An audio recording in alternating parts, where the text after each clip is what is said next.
Ryan Hale ripped Daniel Mercer's resume in half, slowly, looking him dead in the eye, then dropped both pieces into the trash. "That's where ghosts belong," he said. "Get out of my building." Daniel Mercer stood up. He didn't swing. He didn't beg. He buttoned his 5-year-old suit jacket, picked up his portfolio, and walked out. $4 in his pocket, a daughter choking on mold at home, an empty inhaler. He made it to the lobby before his hands started shaking. He made it to the sidewalk before his eyes burned. He never looked back. That's why he didn't see it. 40 floors up, behind bulletproof glass, a woman watching him on a security camera. She kicked off her heels and ran. This is not an interview story. This is a war. Comment the city you're watching from. I want to see how far this reaches. Subscribe. Hit that bell. Trust me, you're not ready for what comes next. The phone rattled at 5:47 a.m. Daniel killed it fast, held his breath, listened. There it was, that thin whistle from across the room. A 6-year-old chest trying to pull air through a closing door. He was already on his feet. "Daddy." "Right here, Ladybug." Lily had Mr. Hops in a chokehold. Stuffed rabbit, one ear stitched back on twice. She was 6, but looked 4. That's what the apartment was doing to her. Basement unit, south side of Chicago. Mold in the walls, in the ceiling, in her lungs. "My chest hurts." Daniel grabbed the inhaler off the milk crate, shook it.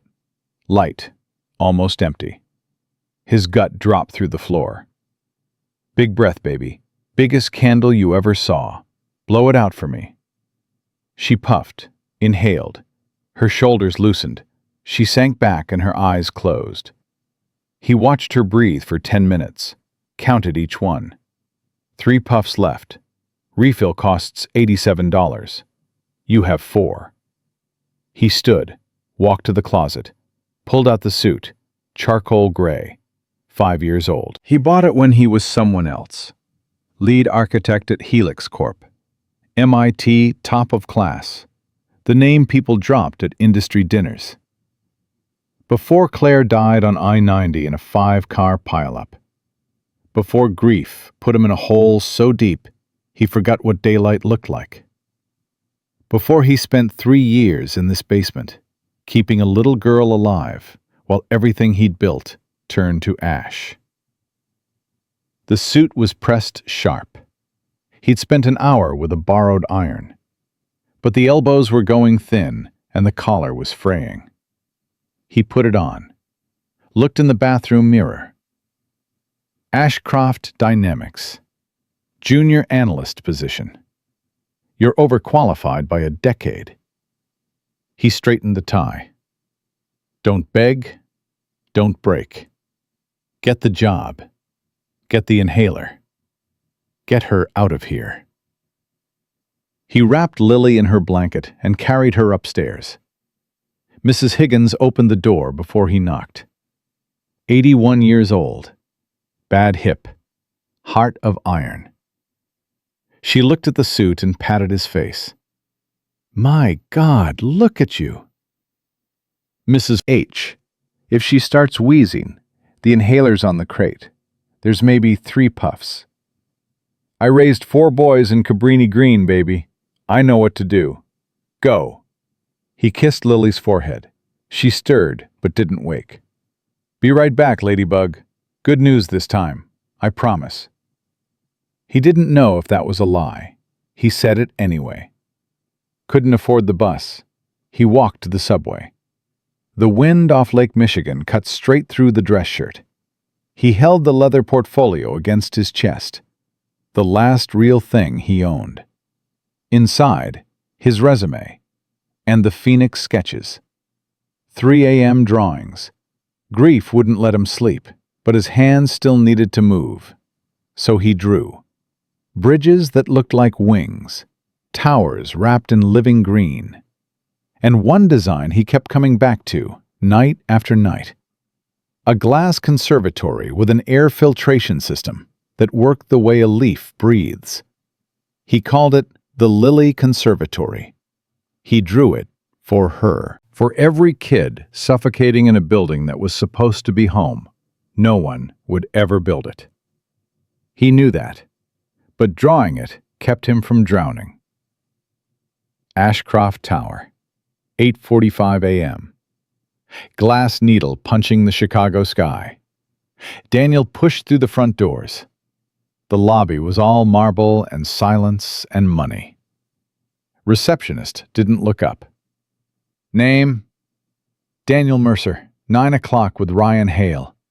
She glanced at his shoes, then his face. Something flickered. Pity, maybe, or just boredom. 40th floor. The elevator smelled like leather. He caught his reflection in the steel. Tired suit, tired face. Tired man rising toward people who would smell the fear on him before he said a word. 40th floor. Silent. He sat in the waiting area. 15 minutes passed. 30. 45. He knew the game. You make the desperate man wait. Let the sweat build. Let the doubt eat him. Mr. Mercer, he's ready. Ryan Hale's office was bigger than Daniel's entire apartment. Floor-to-ceiling glass. A desk made of reclaimed wood that cost more than a car. Ryan was on his phone, feet up, didn't look up, didn't stand. Sit. Daniel sat, portfolio on his lap, face still. 3 years of grief had taught him one useful thing: how to look calm when everything inside was on fire. Ryan dropped the phone, picked up the resume, held it between 2 fingers like it was wet. Daniel James Mercer. He read it like a punchline. Dead eyes, shark mouth. M.I.T. Top of class. Lead architect, Helix Corp. 4 years. Nice. He looked up. And then he whistled, long and low, a bomb falling. Nothing. 3 years of dead air. He leaned forward. Prison? My wife died. I became sole caregiver for my daughter. She has severe... 3-year gap, Mercer. In this industry, that's a century. Ryan tossed the resume on the desk. The tools you used at Helix are in a museum. The codes you memorized got rewritten twice. I stayed current. I'm certified in AutoCAD 2025. Revit, the new lead. Freelancing, Ryan grinned. Building gazebos for soccer moms in Naperville. Urban renewal concepts. If you'll look at my portfolio... I don't want your portfolio. Ryan stood up, walked around the desk, leaned against the edge, right over Daniel, close enough to make it personal. I want you to understand something, Mercer. Look at you. Daniel didn't look away. Your suit shines at the elbows. Your shoes have been resoled twice. I can see your undershirt through the collar. Ryan's voice dropped. This company is a luxury brand. We sell certainty, power, vision. He paused. You walk in here smelling like a basement. You're not selling anything. You're begging. Daniel's jaw locked. The heat crawled up his neck. His fists clenched on the portfolio. 3 puffs, $87. You have 4. Don't you dare blow this. I am qualified for this position, Daniel said. Steady, quiet. I am intelligent. I am a hard worker, and I need this opportunity. Ryan looked at him for a long moment, then picked up the resume, held it over the trash can, and tore it, slowly, right down the middle. Both halves fluttered into the bin. There's your opportunity, Ryan said. Get out. And don't waste the receptionist's time on your way down. Daniel stared at the torn pieces of his life, sitting on top of a Starbucks cup. Don't break here. Not in front of him. Stand up. Walk out. Hold it together until you're outside.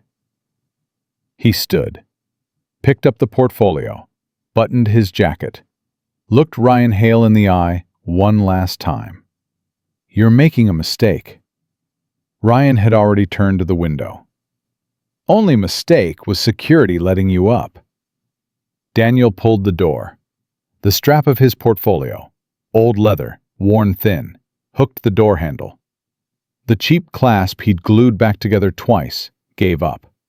The portfolio hit the floor and split open. Everything spilled across white carpet. The Phoenix sketches, charcoal and ink on heavy paper. A suspended bridge with cables shaped like wings. A spiraling tower breathing through walls of green. And the centerpiece, the Lilly Conservatory.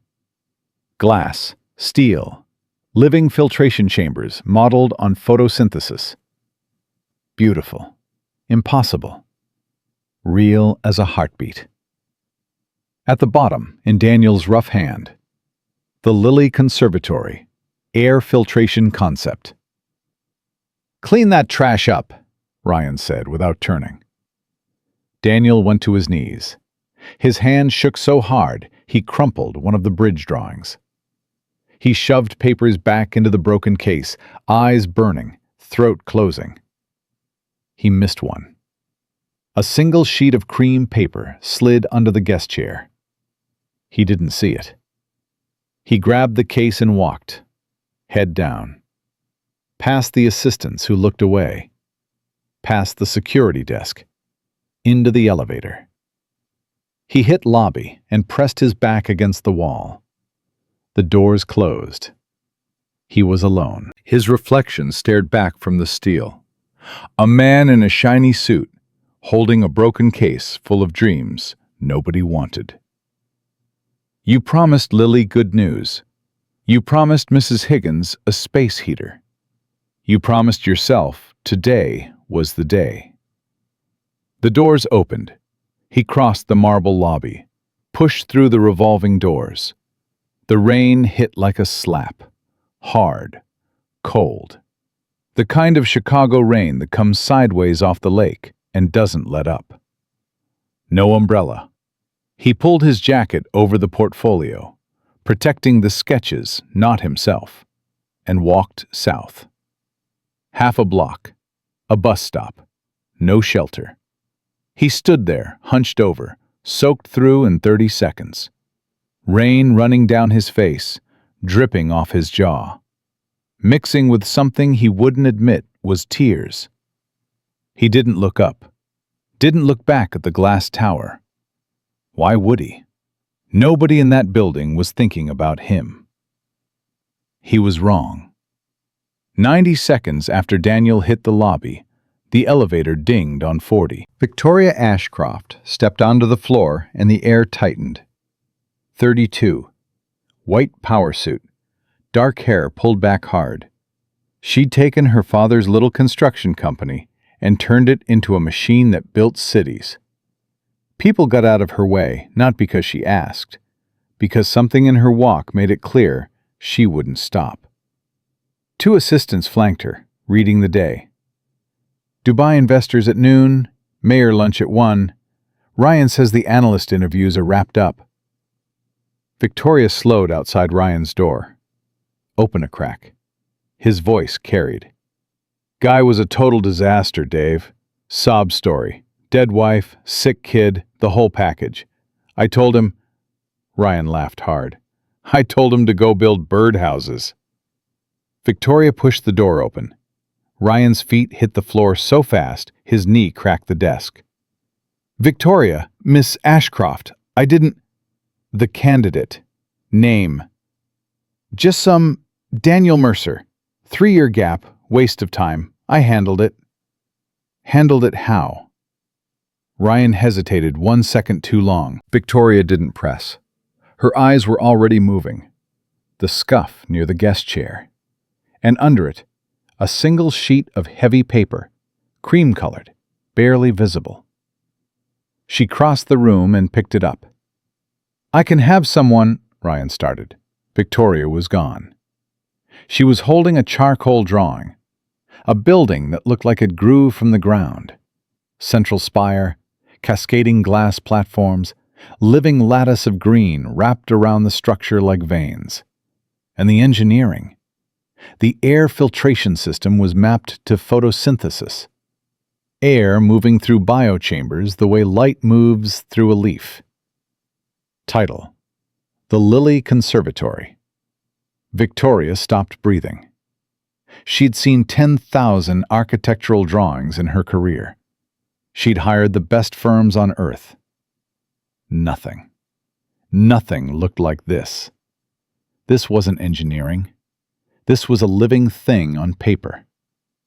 But that's not what made her hands tremble. Bottom right corner. Jagged signature. Daniel J. Mercer. She knew that hand. 7 years ago, Boston. She was 25, still a student. She went to a lecture by a young architect the industry was already calling generational. He spoke about buildings as organisms, architecture as medicine. She sat in the back row and forgot to breathe. Afterward, at a coffee shop on campus, she watched him sketch on a napkin. She never spoke to him. She took the napkin after he left, kept it in her desk for years. Same hand, same impossible marriage of mathematics and soul. She looked at the monitor over Ryan's shoulder. The photo ID on the application. Strong jaw, dark eyes, exhausted, unbroken. It was him. Victoria put the drawing down on Ryan's desk, gently, like it was alive. How long ago did he leave? 2, maybe 3 minutes. Pull his file, full application, now. Ryan's fingers fumbled the keyboard. Address is 420 South Halsted. That's the projects on the south. Victoria was already at the door. "If I don't reach him," she said without turning around, "you are finished. Not fired. Finished. Every firm, every contact, every reference. Gone. Do you understand what I'm telling you, Ryan?" She didn't wait for an answer. She ran, full sprint, heels hammering the hallway floor. 2 assistants jumped out of her way. Clara dropped her tablet, trying to follow. "Miss Ashcroft!" Victoria hit the stairwell door with both hands. Took the stairs 2 at a time. 40th, 39th, 38th. Too slow. She kicked the heels off, left them on the landing. Barefoot, burst through the 35th floor door, slammed the elevator button. Doors opened. She threw herself in. Lobby. Her reflection in the steel doors. A barefoot billionaire, chest heaving, hair coming undone, chasing a man she'd never met into a rainstorm. This is insane. She didn't care. Lobby. She hit marble running. Henderson at the security desk shot to his feet. "Miss Ashcroft, are you—" "Gray suit, tall. Which way?" "South. Maybe 90 seconds ago. He looked—" Henderson paused. He looked like a man who just lost everything. Victoria smashed through the revolving door. Rain hammered her flat. Instant. Soaking. She couldn't see 20 feet. She scanned south. A wall of coats and umbrellas. "Daniel!" Gone. The wind ate it. She ran to the corner. Cars spraying water. Red light. She didn't wait. She cut through traffic. A cab honked. A truck braked. And there, half a block south, a bus stop. No shelter.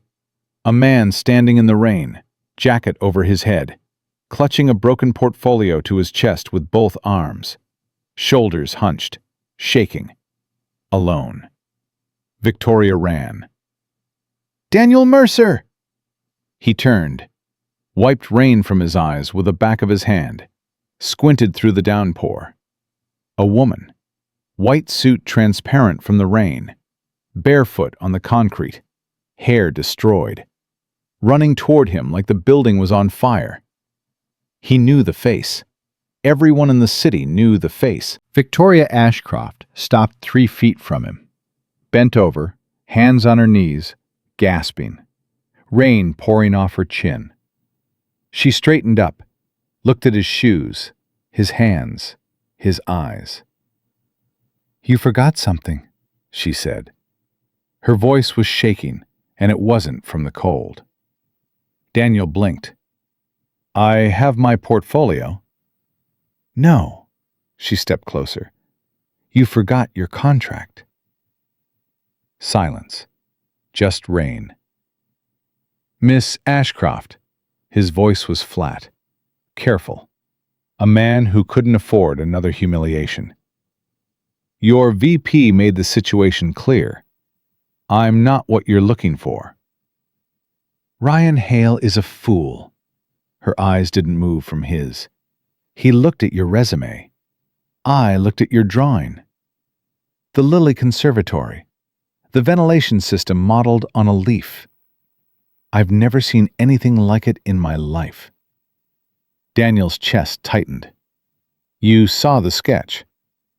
"I saw it, and I recognized the hand." She paused, rain streaming between them. "I've known that hand for 7 years, Daniel. You just didn't know it." He didn't understand. Not yet. "The Legacy Project," Victoria said, louder now, over the traffic. "Billion-dollar eco tower, Seattle. It's failing.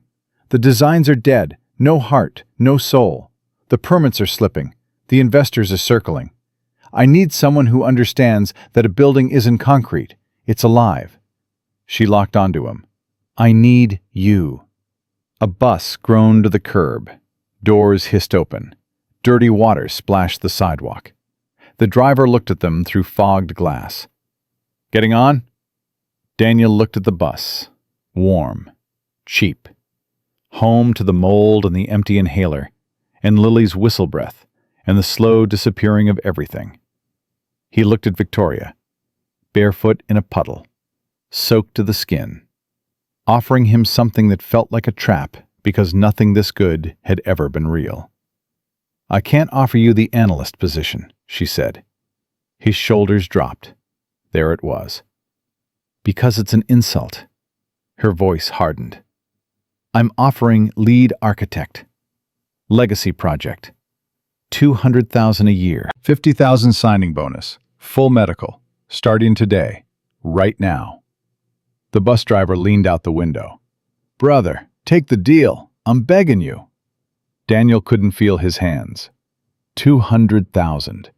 A house. Dry walls. A yard. Lily at Northwestern with real doctors. Real medicine. A real life. "Why?" The word cracked, coming out. 3 years. I haven't built a thing. I'm a liability." Victoria stepped into his space. Close. Jasmine through the rain. "You didn't stop building because you lost your gift. You stopped because you were building something harder. A life for your little girl." Her voice dropped. "That's not a liability.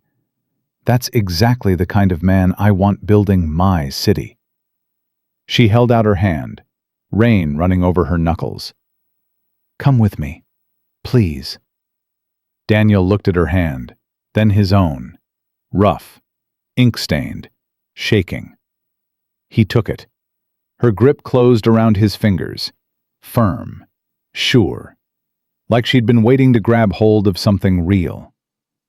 "Okay," he said. Victoria exhaled, hard, like she'd been holding that breath since Boston.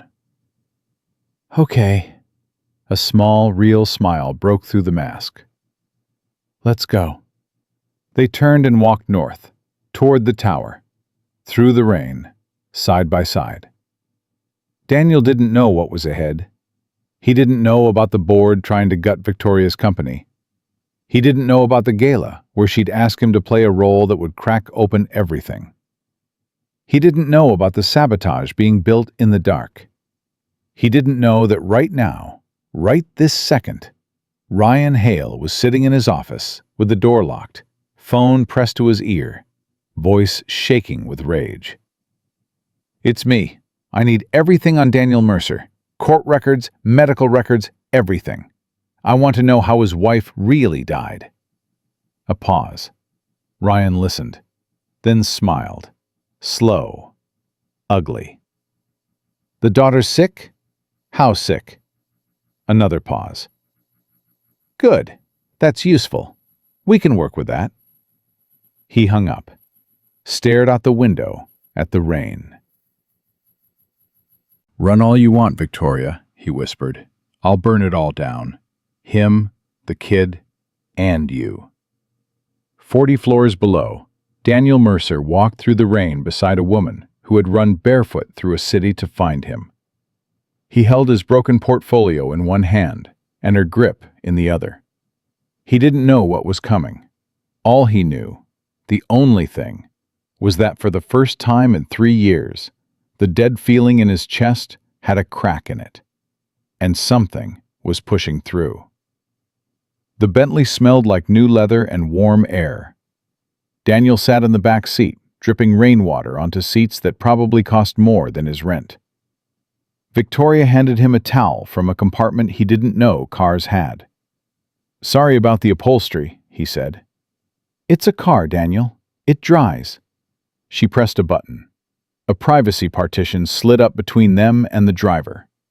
She started drying her hair, wringing water out of it like she did this every Tuesday. Like chasing men through rainstorms was on her calendar between Dubai investors and the mayor. "I need to ask you something," Daniel said. "Go ahead." "Is this real?" Victoria stopped. The towel hung in her hand. She looked at him, really looked, and for half a second the CEO mask slipped. What was underneath was younger, tired, afraid. "It's real," she said. "I wish it weren't this desperate, but it is." "How desperate?" Victoria opened a drawer built into the seat console and pulled out a checkbook. She scribbled for 10 seconds and tore the check out, handed it to him. Daniel looked at the number. His vision blurred. $100,000. "The signing bonus is 50, he said. "This is—" "I know what it is. The extra is for the inconvenience. And you need a new suit if you're going to stand next to me." Daniel stared at the check. His hands were shaking again, but different now. This piece of paper was Lily's medicine. A new apartment, dry walls, clean air. A specialist at Northwestern. "I have conditions," he said. Victoria raised an eyebrow. "You're negotiating. I like that. Go." "I need to cash this today. My daughter needs new medication. Today, not tomorrow. Today." "Done. What else?" "Flexible hours. I'm a single father. If Lily is sick, I leave. No meetings, no deadlines, no questions asked. I walk out and I go to her." "Done. And I need to understand what I'm walking into. All of it. No surprises."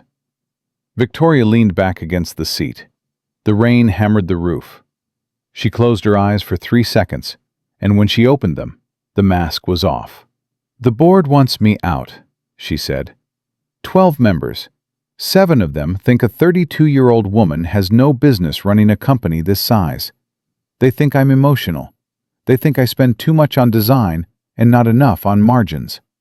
They've been circling for 18 months. What's stopping them? The Legacy Project.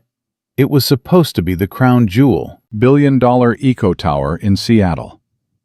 If it succeeds, the stock doubles and the board shuts up for a decade. If it fails, she opened her eyes. They vote me out. I lose my father's company. Everything he built. Everything I built. Gone. And the project is failing. The project is dead, Daniel. The current designs are a steel cylinder wrapped in solar panels. Technically sound, completely soulless. The city council hates it. The investors are pulling money. We have 3 weeks to present a full redesign, or the permits expire and the whole thing collapses. 3 weeks. Daniel shook his head. Victoria, a redesign at this scale takes 6 months minimum. I know. You're asking for a miracle. I'm asking for the man who drew the Lily Conservatory on what I'm guessing was a milk crate at 3 in the morning. She turned to face him fully. I don't need someone to do calculations. I have 200 engineers for that. I need someone who can see a building that doesn't exist yet and make other people believe in it. I need the vision. Can you do it? Daniel looked out the rain-streaked window. The city slid past, gray, wet, indifferent. Somewhere out there, Lily was sleeping on a twin bed next to a mold-stained wall, breathing through a closing throat. Yeah, he said. I can do it. Good. Victoria's voice shifted, businesslike, fast. Marcus is taking us back to the tower. I have a stylist waiting in the lobby with a suit. You change, you meet me on 40, and we start immediately. But there's one more thing. What? Victoria hesitated. In the 20 minutes Daniel had known her, she hadn't hesitated once. It hit different. The investors, she said carefully. They're old school, old money, old ideas. They don't trust me because I'm a woman running a company this size alone. And they will absolutely not trust an unknown architect who walked in off the street with a 3-year gap. So how do we get them to trust me? Victoria bit her lip. I told the chairman of the board, while you were standing in the rain, that I'd hired a top consultant. Someone I've been working with closely for months. Someone personal. Daniel frowned. Personal. I may have implied that we're together. The silence in the car was deafening. Rain drummed the roof. The heater hummed. Together, Daniel repeated. Not just architect and CEO. Partners. In life. Victoria, I know how it sounds. It sounds insane. It sounds like business. She turned toward him, and for the first time he saw something in her eyes that wasn't strategy. It was shame. She hated asking. There's a gala next Saturday. The annual Ashcroft event. Every investor, every board member, every competitor in the industry. You walk in with me. We look like a power couple. You present the redesign. We save the project. Afterward, you go back to being the lead architect, and we stage a quiet breakup in a few months. Daniel rubbed his face. This is a movie plot. This isn't how real life works. Real life is a 6-year-old girl in a basement apartment who can't breathe, Daniel. Real life is me losing my father's legacy because a room full of old men don't think I'm enough. Her voice cracked on the last word. She caught it, pulled it back. I'm not asking you to fall in love with me. I'm asking you to stand next to me for one night and help me survive. Daniel looked at the check in his hand. $100,000. Lily's life. Just the gala? The gala. Maybe 2 or 3 dinners for appearances. That's it. We don't lie to my daughter. Ever. She's 6. She's smart. And she's the only thing in my life I won't compromise. Deal. And if it gets uncomfortable, if either of us feels wrong about it, we stop. Immediately. Deal. Victoria held out her hand. Partners? Daniel shook it. Partners. The fake kind. Victoria smiled. It was quick, real, and slightly dangerous. For now. The Bentley pulled up to Ashcroft Tower. A frantic stylist was already waiting in the lobby with a garment bag. Daniel changed in the executive washroom. Navy blue Italian wool, fitted like it was made for him. He looked in the mirror, and the man from this morning was gone. The tired eyes were still there, but something behind them had changed. A pilot light, flickering back on. He stepped out. Victoria was waiting in the hallway. She'd changed into a dry emerald dress that made the whole corridor feel underdressed. "Ready?" she asked. "Ready." They walked down the hall together. Heads turned. Whispers rippled. "Who is that with the CEO? Is that the guy who left crying this morning? No way. Can't be." They reached Ryan Hale's office. Door was open. Ryan was inside with 2 junior execs, a bottle of scotch on his desk, at 11 a.m. He was mid-sentence, laughing. So I looked at the guy and I said, "Go back to the sandbox." Victoria walked in, didn't knock. Ryan's glass hit the desk.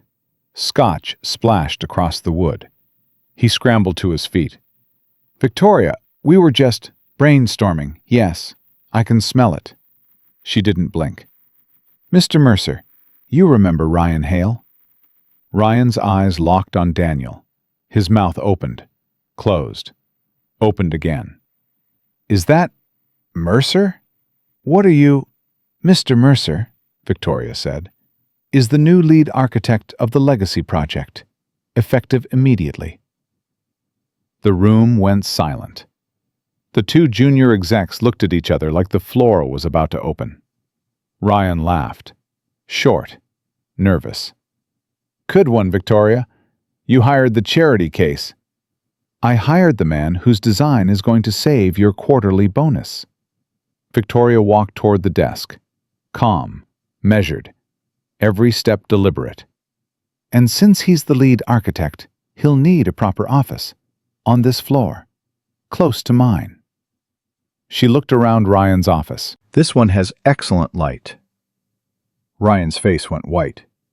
"You can't be serious. This is the VP office. I've been here 5 years. 5 years of stagnation, Ryan.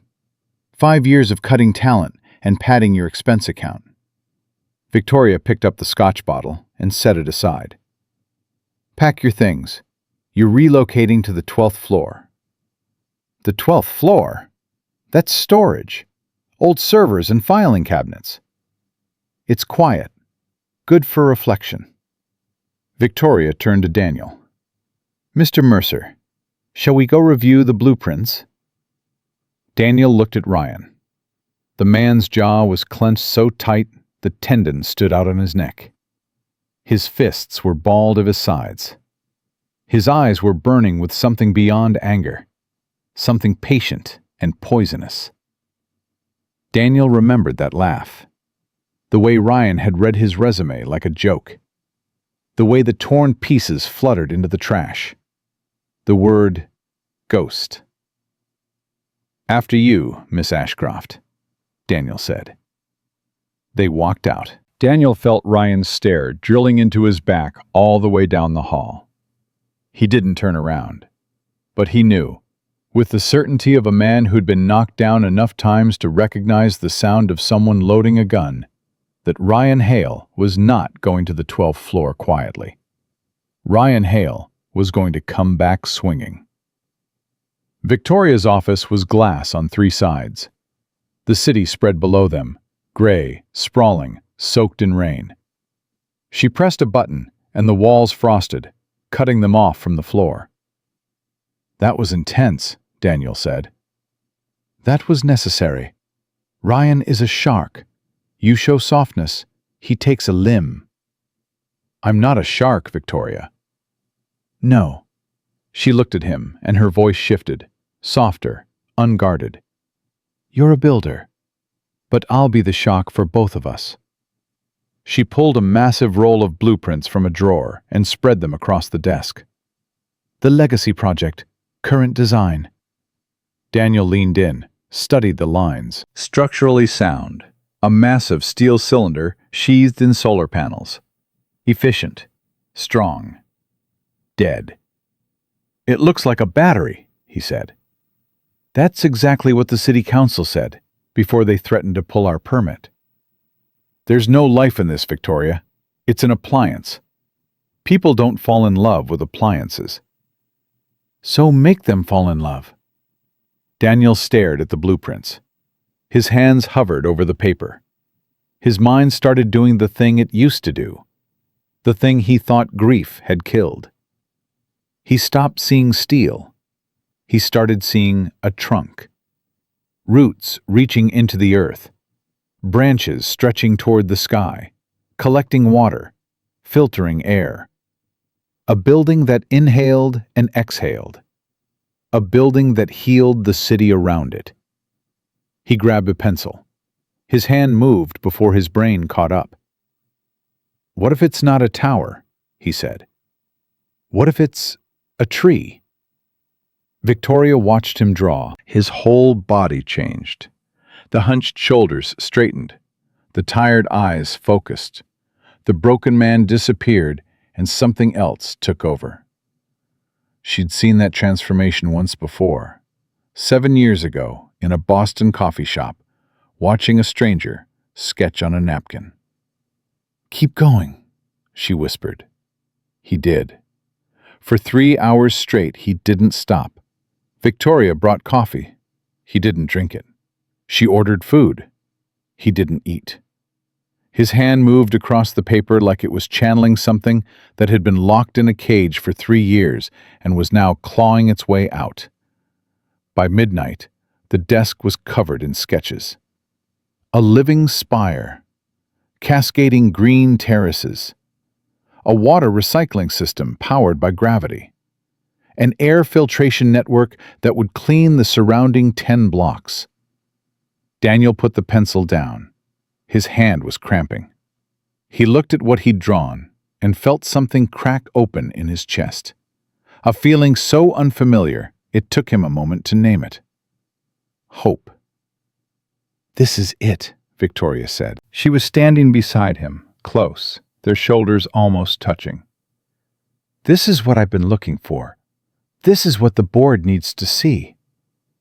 "It's rough. The structural engineering alone will take. I have a team of 200 engineers ready to go at 6 a.m. You give them the vision, they'll do the math. That's how this works." Daniel nodded, then looked at his phone. 12:17 a.m. 11 missed calls from Mrs. Higgins. His stomach dropped. "I have to go." "Lily." "Go." Victoria grabbed her keys. "Marcus will drive you." "Victoria," he stopped at the door. "Thank you. For all of it. The job, the check, I don't have words for what today was." "You don't need words, Daniel. You need sleep. Be back at 7. He rode the elevator down. The Bentley took him south. He checked on Lily, asleep, breathing steady. Mrs. Higgins dozing in the chair beside her. He carried Lily downstairs to their apartment, laid her in bed, sat on the floor next to her, and listened to her breathe. Tomorrow he would cash the check. Tomorrow he would call Northwestern. Tomorrow he would start building something impossible. But tonight he sat on the floor of a moldy apartment and held his daughter's hand. And for the first time in 3 years, he didn't feel like he was drowning. The next 7 days were a war. Daniel worked 18-hour days. He was at Ashcroft Tower by 6 a.m. and didn't leave until midnight. Victoria matched him hour for hour. They argued over load-bearing struts at 2 in the afternoon. They laughed when she spilled coffee on a conference table that cost more than his old car. They ate takeout sushi on the floor of her office, surrounded by blueprints, and fought about the angle of the western terrace until Victoria threw a pencil at him, and he caught it mid-air, and they both started laughing so hard, Clara knocked on the frosted glass to check if everything was okay. They built a rhythm. She handled the politics, the board, the investors, the lawyers. He handled the soul, the design, the engineering vision, the impossible made possible. She was the shield, he was the sword. And day by day, the living tower took shape. On the 3rd day, the check cleared. Daniel walked into Northwestern Hospital and scheduled Lily with the best pediatric pulmonologist in the city. The doctor looked at Lily's chart and shook his head. She's been breathing in mold spores for how long? It's a miracle she's functioning. You need to move. Today. That night, Victoria said it before Daniel could figure out how to ask. Bring her here. They were standing in her penthouse kitchen. It was midnight. Daniel had a pencil behind his ear and coffee stains on his new shirt. Victoria was barefoot, still in her work dress, heating up leftover Thai food. Victoria, I can't move my daughter into your apartment. It's a penthouse. There are 4 bedrooms and a medical-grade air filtration system that cost me $600,000. The guest room has its own bathroom and more square footage than your entire apartment. She slid a plate of pad thai across the counter. Your daughter's lungs are failing because of where she sleeps. I have a room where she can breathe. This is not complicated. People will talk. People already talk. I'm a 32-year-old woman running a $10 billion company. They've been talking since the day I took over. She looked at him. Bring your daughter here. Let her breathe. Stop being proud when your kid is suffocating. That one landed. Hard. Because she was right, and they both knew it. The next morning, Daniel packed everything he and Lily owned into 2 suitcases and a garbage bag. It took 20 minutes. That's how little they had. Lily walked into the penthouse and stopped in the doorway. Her mouth fell open. Daddy, there's a whole sky inside the house. The ceiling in the living room was floor-to-ceiling glass. Lake Michigan stretched beyond it, blue and endless. That's called a view, Ladybug. Can I touch it? You can touch anything you want, sweetheart, Victoria said from behind them. She was holding a stuffed elephant the size of a German shepherd. And this is for you. His name is whatever you decide. Lily looked up at Victoria, then at the elephant, then back at Victoria. You're pretty, Lily said. You're prettier, Victoria said. And you have better taste in pajamas than your dad. Lily laughed. It was the first real laugh Daniel had heard from her in months. And the sound of it, bright, clean, unafraid, broke something loose in his chest that he'd been holding since Claire died. He looked at Victoria over Lily's head. She was looking back, and in that look, unguarded, unscripted, real, was something neither of them was ready to name. But it was there, and it was growing. On the 5th night, Lily fell asleep on Victoria's lap while they watched a movie. Victoria didn't move for 2 hours. When Daniel finally carried Lily to bed, he came back and found Victoria still sitting in the same position, staring at the blank TV. You okay? He asked. I've never had that before, she said quietly. Someone falling asleep on me because they feel safe. Daniel sat down next to her, close, their shoulders touching. She trusts you, he said. That's not easy to earn. I don't want to earn it for a role, Daniel. Victoria's voice was barely a whisper. I don't want this to be fake. The words hung in the air between them, heavy, honest. Daniel didn't answer, because the truth was, he didn't want it to be fake either. And that scared him more than anything Ryan Hale could do. The gala was 2 days away. The presentation was ready. The Living Tower, a breathing vertical forest designed to heal the city around it, existed in full digital render. Structural analysis complete. Engineering vetted by a team of 60. It was the most beautiful thing Daniel had ever created. Everything was in place. What Daniel didn't know, what neither of them knew, was that 6 blocks south, in a dim bar that smelled like spilled bourbon and bad decisions, Ryan Hale was handing an envelope to a man in a gray coat.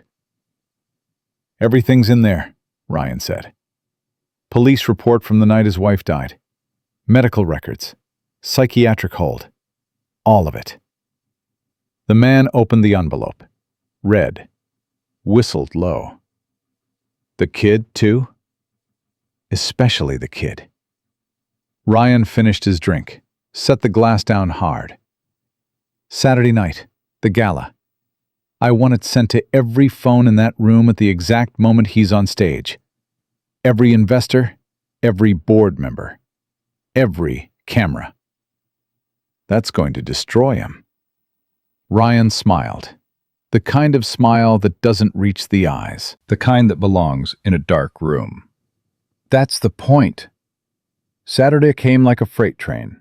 Daniel stood in the dressing room of Victoria's penthouse, staring at a man he didn't recognize. The tuxedo was midnight blue with black satin lapels. The spoke, commissioned by Victoria 3 days ago, fitted twice. His hair was cut. His jaw was clean. The shadows under his eyes were gone, replaced by something sharp and focused. He looked like the man he used to be, before Claire, before the basement, before 3 years of slow drowning. It terrified him. "You clean up well, Mr. Mercer." He turned. Victoria was in the doorway, and for a full second, Daniel forgot how to pull air into his lungs. Silver gown, liquid silver, like mercury poured over skin. Backless. Her hair was down, dark waves over one shoulder. She looked like someone who could walk into a war and end it by standing still. "You look..." He searched for the word. Everything that came to mind sounded either too small or too honest. "Formidable," Victoria smiled, but her hands were twisting a diamond ring on her finger. She was nervous. He'd learned her tells over the past week. The ring twist, the lip bite, the way she straightened things that were already straight. "Formidable is good," she said. "Formidable keeps them from asking why profits are down 4%. She walked over to him. Close. Her perfume filled the space between them. Jasmine and something warm. She reached up and adjusted his bow tie. Her fingertips brushed the pulse point on his neck. His heart slammed against her knuckles. She felt it. He saw her feel it. Neither of them moved. "Remember the backstory," she whispered. "Sustainability conference in Geneva," Daniel recited. 6 months ago. Reconnected. Fell in love over carbon-neutral concrete. Romantic. Fake. The best lies are the ones you want to be true. Her eyes dropped to his mouth for half a second. The air between them went heavy, charged with a week of proximity, late nights, shared meals, and the little girl who'd started calling her Tori. "Victoria," Daniel breathed. She pulled back, sharp, cleared her throat. "Car's waiting. Let's go sell it." Lily was already asleep. Mrs. Higgins was in the guest room with her. She'd moved in 3 days ago because Lily asked her to, and Victoria had a second bed delivered within the hour. Daniel kissed Lily's forehead. She smelled like the lavender shampoo Victoria had bought her. "Be back soon, Ladybug." "Bring me a cookie," Lily mumbled, half asleep. "Deal." The Bentley took them downtown. Neither of them spoke. The silence wasn't awkward. It was loaded. Like the silence before a detonation. The Lyric Opera House was lit up like a cathedral. Red carpet, photographers, camera flashes. Daniel felt Victoria's hand on his arm. It was trembling. He covered it with his own. Squeezed. He leaned in, close enough for the cameras, but the words were only for her. "Chin up. You built this city. They just live in it." Something shifted in her spine. The fear drained out of her posture. The CEO came back, steel and fire and absolute control. She flashed a smile at the press line that could have powered the building. "This is Daniel Mercer," she announced. "The man who's going to redefine the skyline." She paused, let it land. "And yes, he's mine." They walked inside. The ballroom was a sea of black ties, jewels, and people who smelled like old money. Waiters circulated with champagne that cost more per glass than Daniel used to spend on groceries in a week. He felt the weight of 500 eyes measuring him. Ryan Hale was there. Of course he was. Standing near the bar, holding a glass of scotch, looking slightly undone. Wrinkled shirt, loose tie. A man unraveling. He was leaning close to an elderly man with a silver cane. Mr. Sterling, chairman of the board, whispering. Victoria steered them toward Sterling. The crowd parted. The music seemed to dim. Victoria. Sterling's voice was dry as paper. His eyes moved to Daniel. And this must be the prodigy. Mr. Sterling. Daniel extended his hand. Firm grip, steady eyes. It's an honor. We'll see. Sterling didn't smile. Ryan tells me you've been out of the game for quite a while. Says you're a gamble. Ryan says a lot of things, Victoria cut in. Most of them wrong. Sterling ignored her. He looked at Daniel the way a man looks at a horse before deciding whether to bet on it. Show me something worth my money tonight, son. The presentation is in 10 minutes. If I don't see a miracle, the board votes Monday morning. He turned and shuffled toward his table. Victoria exhaled. Ready? No, Daniel said. Let's do it anyway. The lights went down. The stage was set. A massive screen descended from the ceiling. 500 people settled into their seats. The room went quiet. Daniel walked to the podium. No notes, no teleprompter. He didn't need them. This wasn't a pitch. This was his blood on paper. He gripped the podium edge and looked out at the dark room. Somewhere out there, men in $1,000 suits were deciding if he was worth the risk. Somewhere out there, Ryan Hale was waiting. Daniel opened his mouth, and the words came out steady. We build towers to escape the world. We seal ourselves in glass and steel, pump in recycled air, cut ourselves off from the earth beneath our feet. We call it luxury. He paused. I call it a cage. He clicked the remote. The screen exploded with light. The living tower filled the wall, a twisting organic spire that looked like a giant tree made of glass and white steel. Green terraces overflowing with life.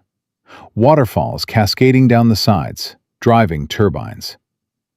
The building didn't sit on the earth. It grew from it. A gasp moved through the crowd like a wave. This building filters the air of the surrounding 10 city blocks, Daniel said. He wasn't performing. He was talking the way he talked to Lily. Direct, simple, true. It generates 120% of its own energy. It collects rainwater, purifies it, and redistributes it to the neighborhood. It doesn't just sit in a city. It heals the city around it. He clicked again. Cross-sections appeared. The biofiltration system. The gravity-powered water network. The modular green terraces that could be reconfigured by season. This isn't a building. It's a lung. Murmurs. He could feel the room leaning forward. Then Daniel went off script. He saw Victoria freeze in the wings. He didn't care. My daughter is 6 years old, he said. Her name is Lily. She has asthma so severe that most mornings I wake up and listen for her breathing before I open my eyes. For 3 years, she lived in a basement apartment with mold in the walls. She couldn't run. She couldn't play outside. She couldn't breathe in the city we built for her. Dead silence. I designed this tower for her. I designed it for every kid who goes to sleep at night, wondering if they'll wake up being able to breathe. I designed it for every family that deserves a city that doesn't choke them. He stopped, looked out at the dark room. That's the legacy project, That's what I'm asking you to invest in. Not steel, not glass. A future. Silence. 1 second. 2. Then clapping. Slow. Deliberate. It started with Sterling, the old man bringing his hands together with the gravity of a judge delivering a verdict. Then the mayor. Then the second row. Then the room erupted.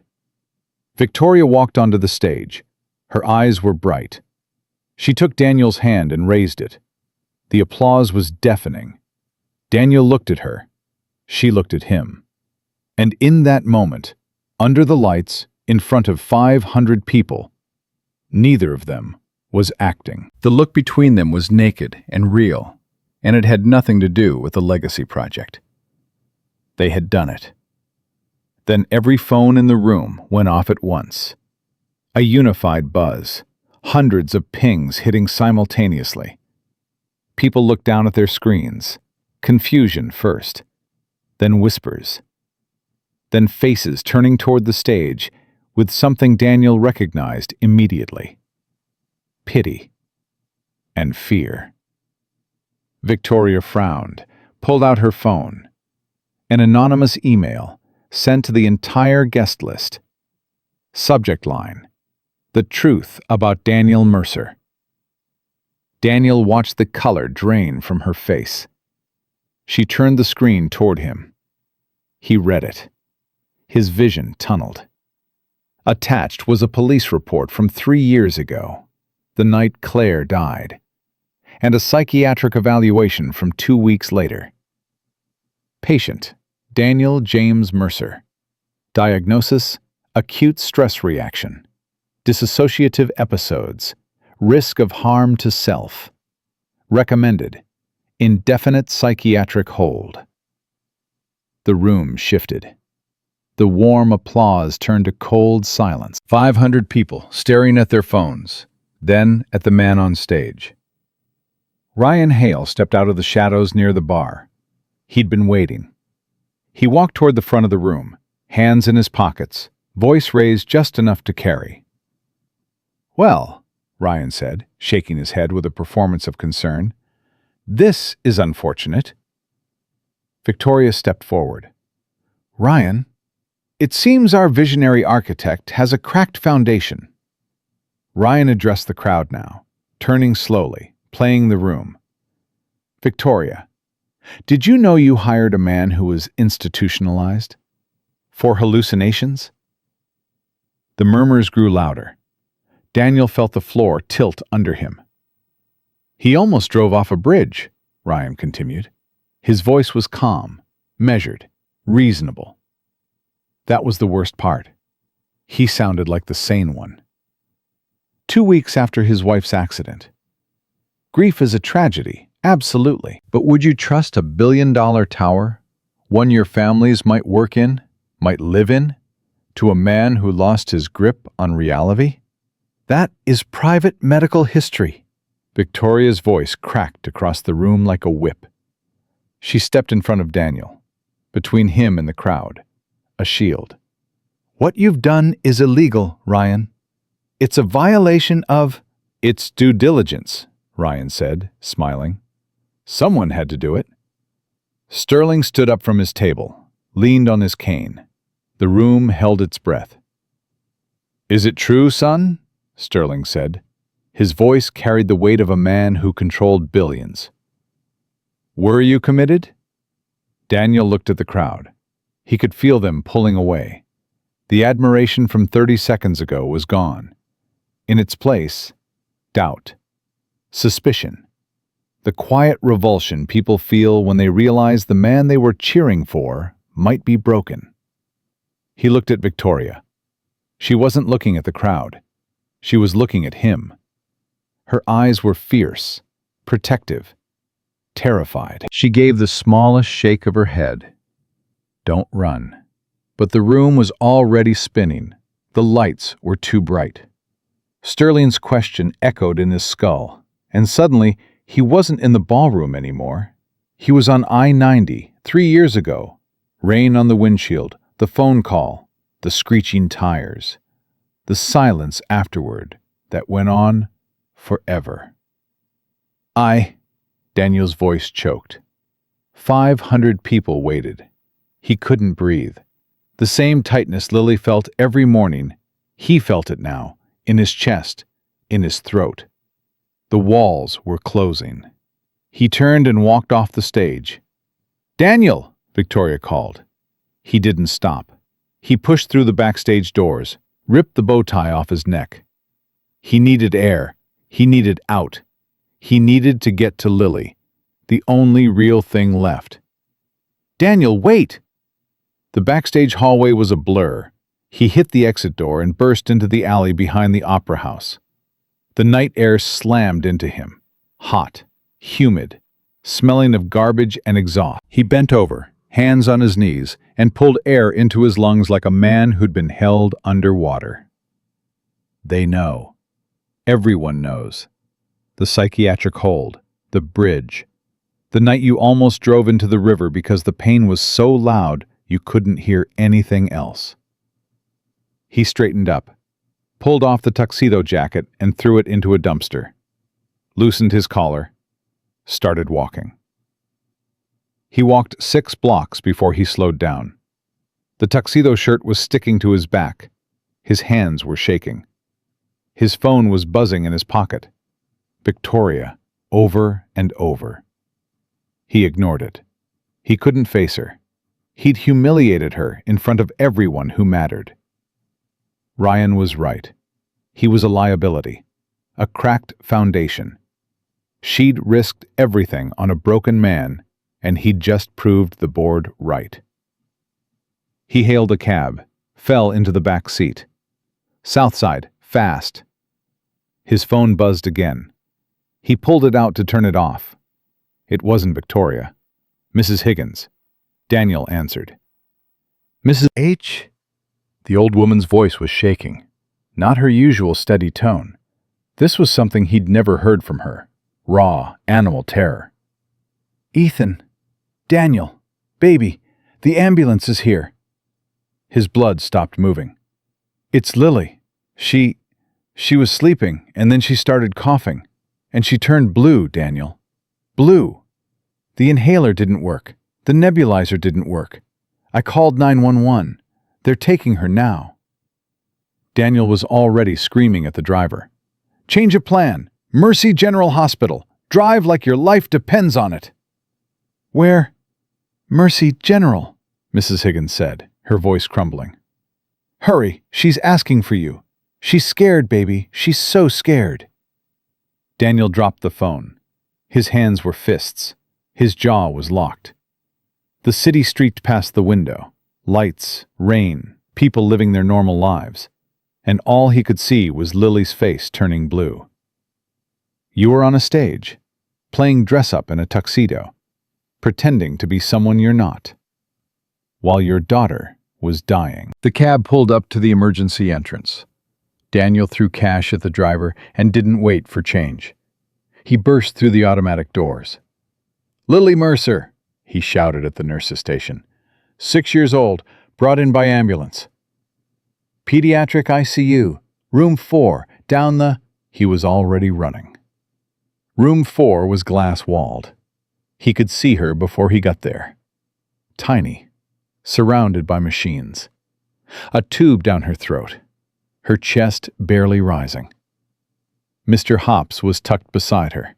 Someone, probably Mrs. Higgins, had thought to bring him. A doctor stepped into his path. Hands up. Calm. "Mr. Mercer, I'm Dr. Ramos. Let me in." She's stable, barely. She had a status asthmaticus attack, a severe bronchospasm. Her airway collapsed. "We have her intubated and sedated." "Let me in." The next 12 hours are critical. If her oxygen levels stabilize above 90, we can extubate in the morning. And if they don't? Dr. Ramos didn't answer. He didn't have to. Daniel sat down in the plastic chair outside room 4. He put his head in his hands. The tuxedo shirt was soaked in sweat. His chest was heaving. This is the punishment. You flew too close to the sun. You played pretend in a billionaire's penthouse while your daughter was supposed to be safe.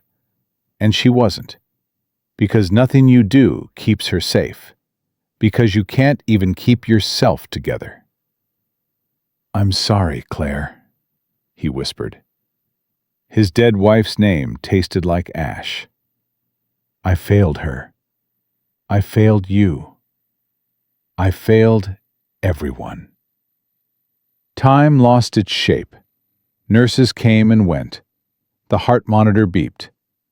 Daniel sat in the plastic chair and didn't move. He counted the beeps. Each one meant she was still alive.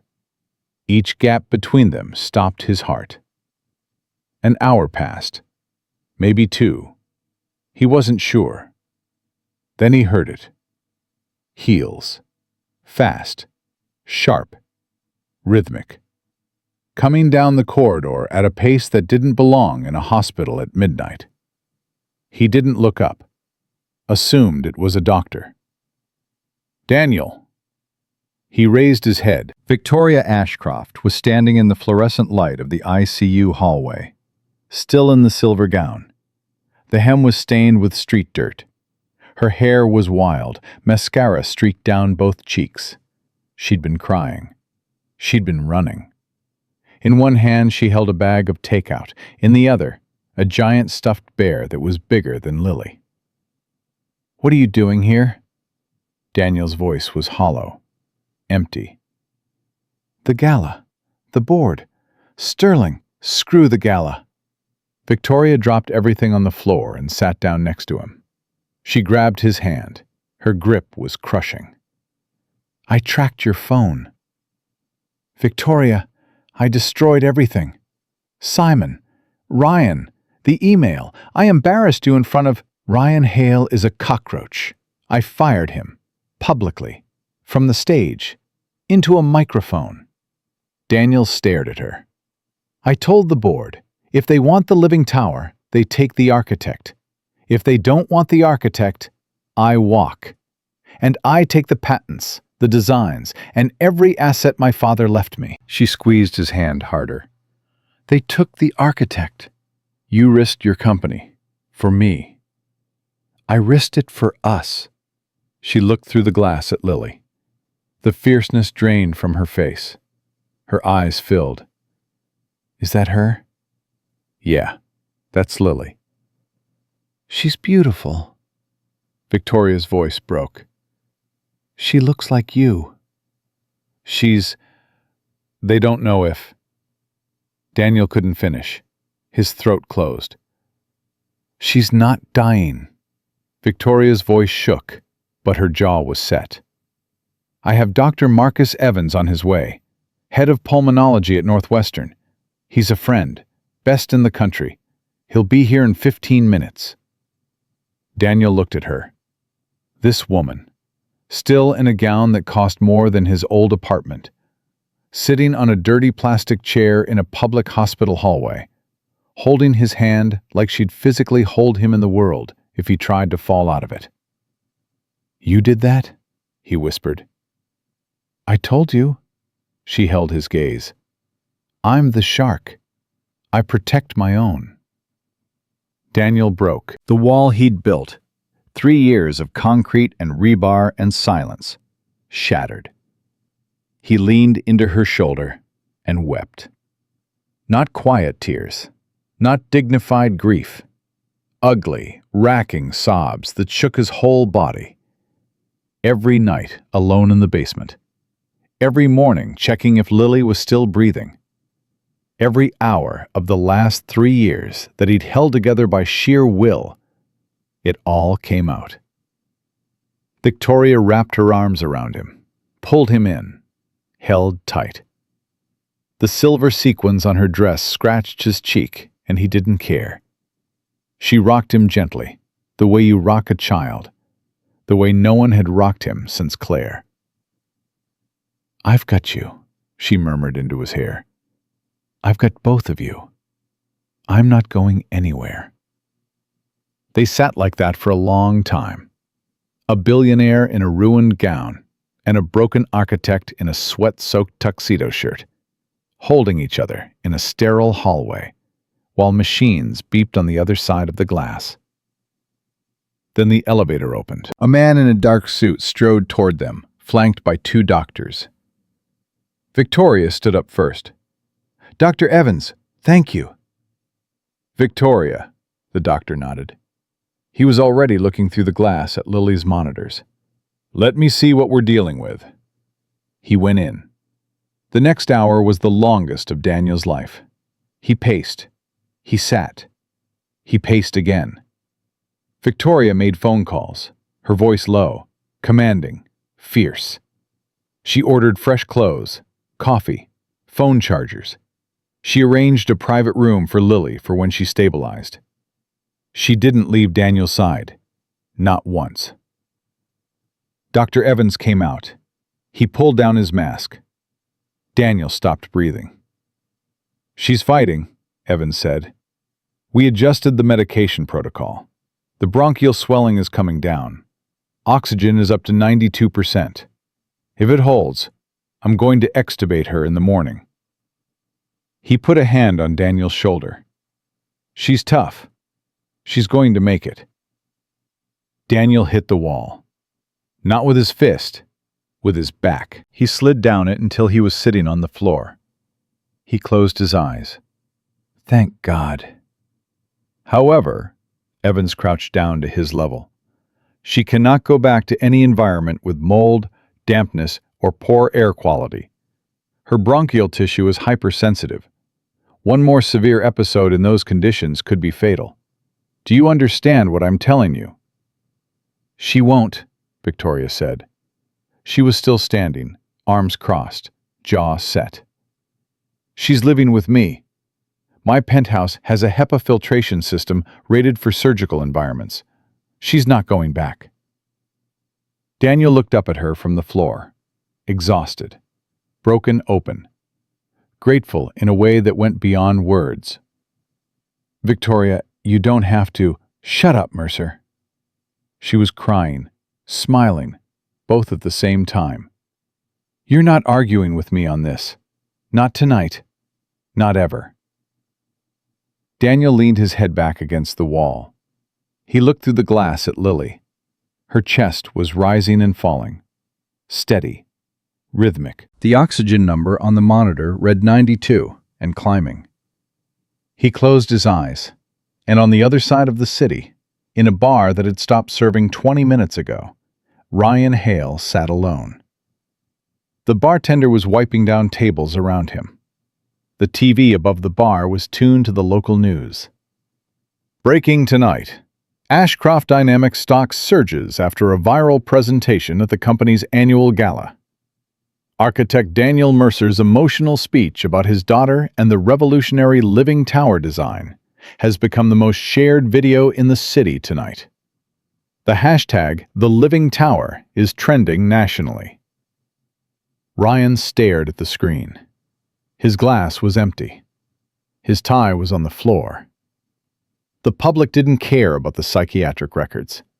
They didn't care about the 3-year gap. They cared about the father. They cared about the daughter. They cared about a man who stood on a stage and told the truth. Ryan had tried to paint Daniel as a monster. Instead, he'd accidentally made him a hero. Ryan picked up his glass and hurled it at the wall. It exploded. "Hey!" The bartender spun around. "What the hell, man?" Ryan didn't hear him. He was already on his phone, scrolling, dialing. His hands were shaking, not from fear, from rage. The kind that doesn't burn hot. The kind that goes cold and quiet and patient. A voice answered on the third ring, low. Careful. "Yeah? It's Hale. The leak didn't work. I need something else." "Like what?" "The prototype tower. The construction site. The hydraulic stress test is scheduled for Friday night." A pause. "What are you asking me to do?" I'm asking you to make sure that test fails. Publicly. Catastrophically. That's not a leak, Hale. That's sabotage. Someone could get killed. Then make sure no one's there. Ryan's voice was flat. Dead. I want the structure on the ground. I want every investor to see their $1 billion in a pile of rubble. And I want Daniel Mercer's name on the failure report. The line was quiet for a long moment. That's going to cost you. I don't care what it costs. Ryan hung up, stared at the broken glass on the floor. You want to be a hero, Mercer? He whispered to the empty bar. Let's see how heroic you are when everything you built comes crashing down. Lily opened her eyes at 6:47 the next morning. Daniel was in the chair beside her bed. He hadn't slept. His tuxedo shirt was wrinkled, the collar open, the sleeves rolled to his elbows.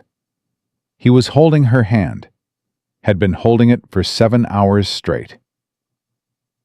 Daddy. His whole body jerked. He leaned forward. I'm here, Ladybug. I'm right here. My throat hurts. I know, baby. They had a tube helping you breathe. Dr. Evans took it out an hour ago. You're doing so good. Lily blinked, looked around the room. Machines, wires, the steady beep of the monitor. Her bottom lip started to tremble. Am I sick again? You were, but you're getting better. You're so strong, Lily. Strongest person I know. Stronger than you? Daniel smiled. It hurt his face, like muscles remembering something they'd forgotten how to do. Way stronger than me. Lily's eyes moved past him. She squinted. Is that Miss Torrey? Daniel turned. Victoria was asleep in the chair against the far wall, curled up in the most uncomfortable position imaginable, legs tucked under her, head resting on her own arm, still in the silver gown. She'd refused to leave. Around 3 a.m., Daniel had told her to go home.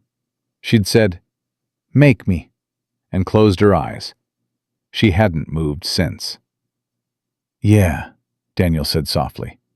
That's Torrey. She stayed? She stayed. Lily looked at Victoria for a long moment, then back at Daniel. Daddy, I think she loves us. Daniel didn't answer, because the answer that came to his mind wasn't the kind of thing you say out loud in a hospital room at 6:47 in the morning, when your daughter just came off a ventilator. But it was true. Dr. Evans cleared Lily for discharge 2 days later. Strict conditions, no exposure to mold, dust, or poor air quality. Daily breathing treatments, weekly checkups. A new medication protocol that cost $400 a month, even with insurance. Victoria handled all of it before Daniel could open his mouth. The insurance is through Ashcroft, she said, filling out the paperwork at the nurse's station like she was signing a merger. Full coverage. I added both of you the day I hired him. Both of us? Daniel said. She's not an employee. She's a dependent of an employee. Page 14 of the benefits package. I wrote it myself. Victoria didn't look up. Next question. They brought Lily home to the penthouse. Home. Daniel caught himself using that word and didn't correct it. Lily walked through the door and went straight to the stuffed elephant Victoria had given her. She'd named it Professor Buttons and carried it to the guest room that had become her room. The room with clean air and big windows and a view of the lake. Within an hour, she was on the floor drawing.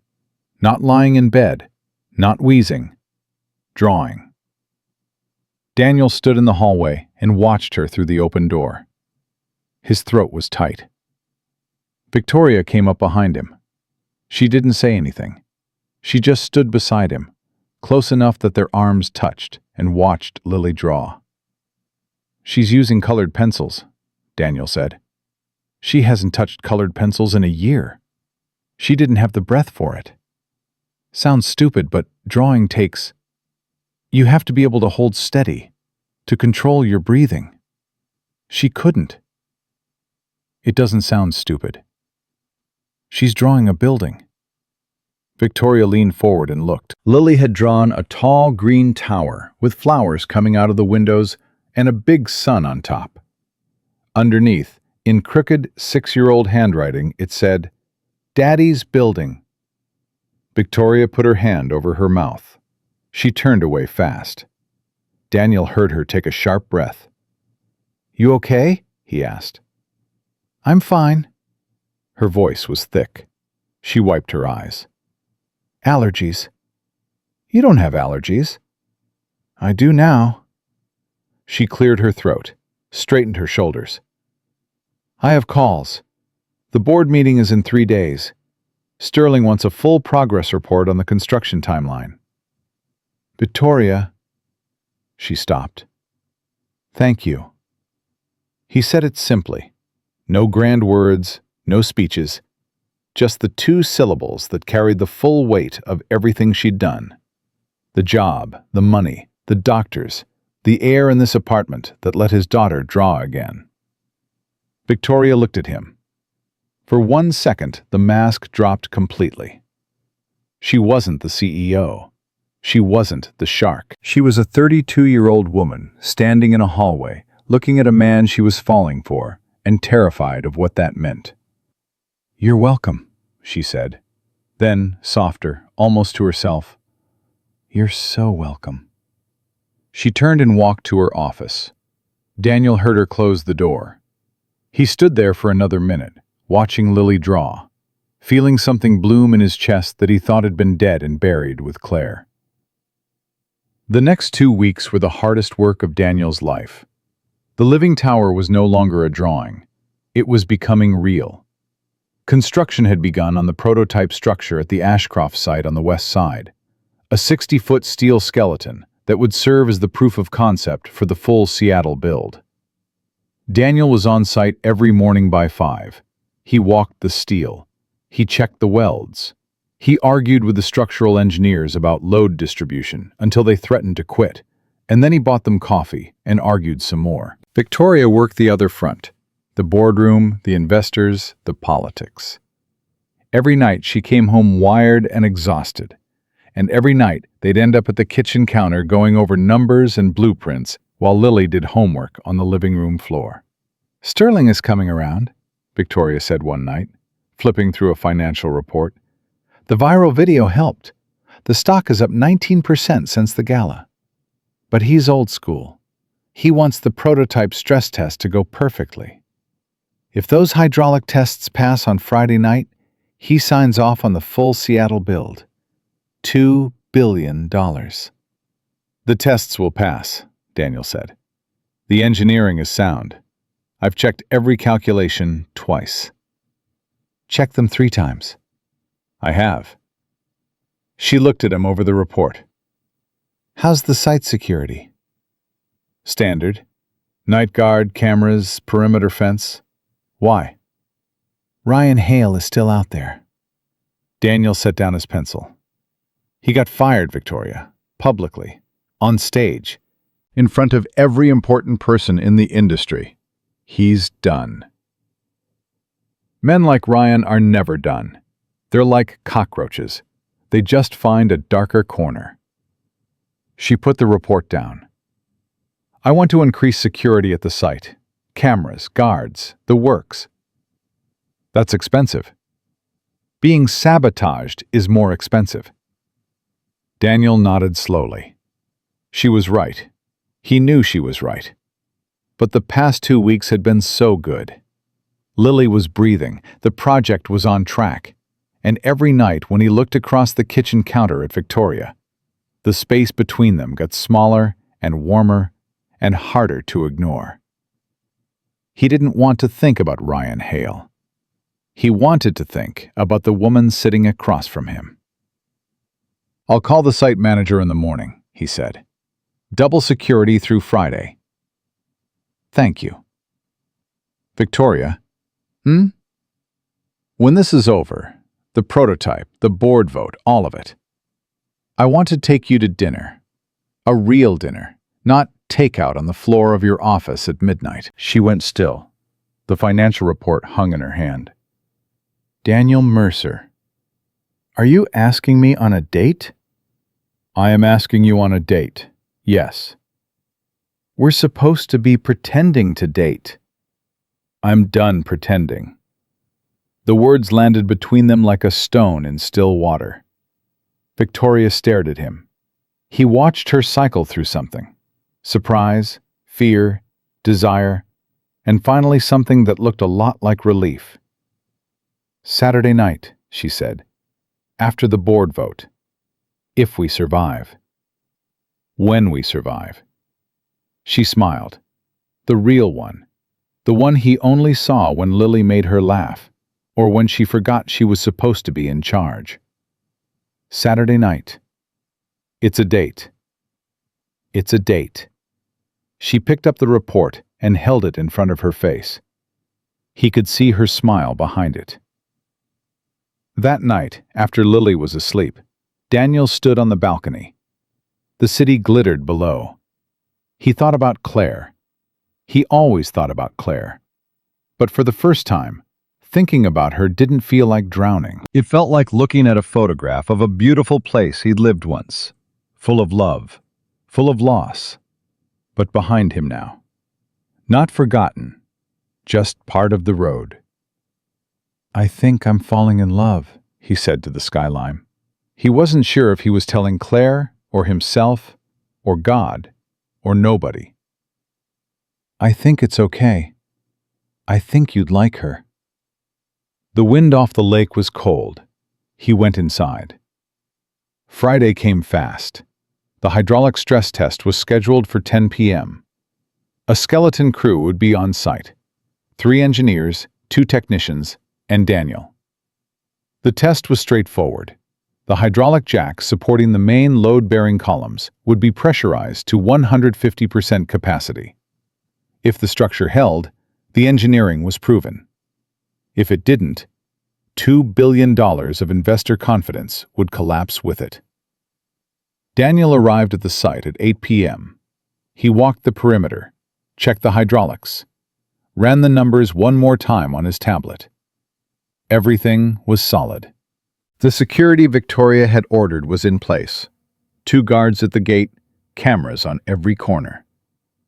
By 9:30, the engineering team was assembled in the control room. Daniel ran through the test protocol.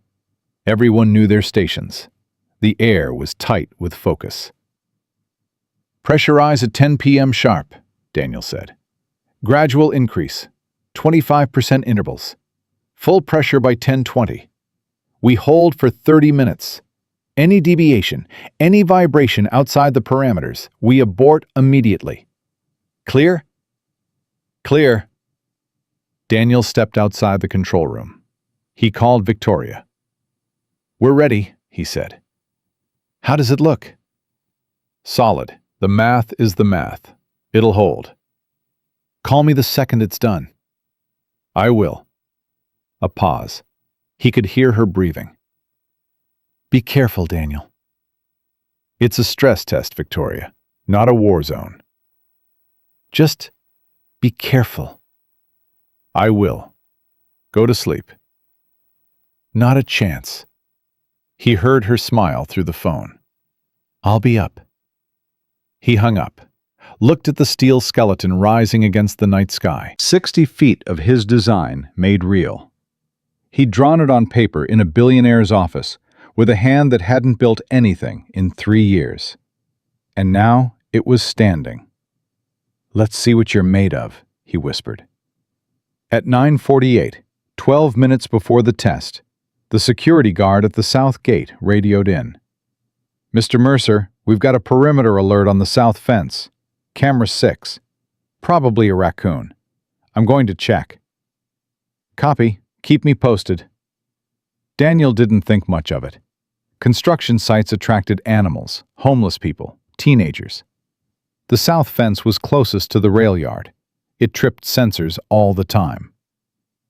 At 9:53, The guard didn't radio back.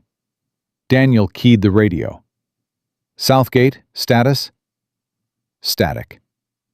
Southgate, come in. Nothing. A cold thread pulled through Daniel's gut. He grabbed his hard hat and walked out of the control room into the yard. The night air was warm and heavy. The steel structure loomed above him, lit by work lights. Everything looked normal. Then he heard it. A high-pitched whine, metal under strain, coming from the wrong direction. The hydraulic control station was on the east side of the structure. The test hadn't started yet. There should be no pressure in the system. But the sound was unmistakable. Hydraulic fluid being forced through lines. Someone was at the manual override panel on the north side. Daniel ran. He rounded the base of the structure and saw him. Ryan Hale, standing at the manual control panel, a crowbar in his hand. The digital safety locks were smashed, glass and circuitry scattered on the ground. Ryan's suit was ruined, grease on his hands, mud on his shoes. His eyes were wild. He looked like a man who had passed through reason and come out the other side. Ryan. Daniel stopped 20 feet away. Step away from the panel.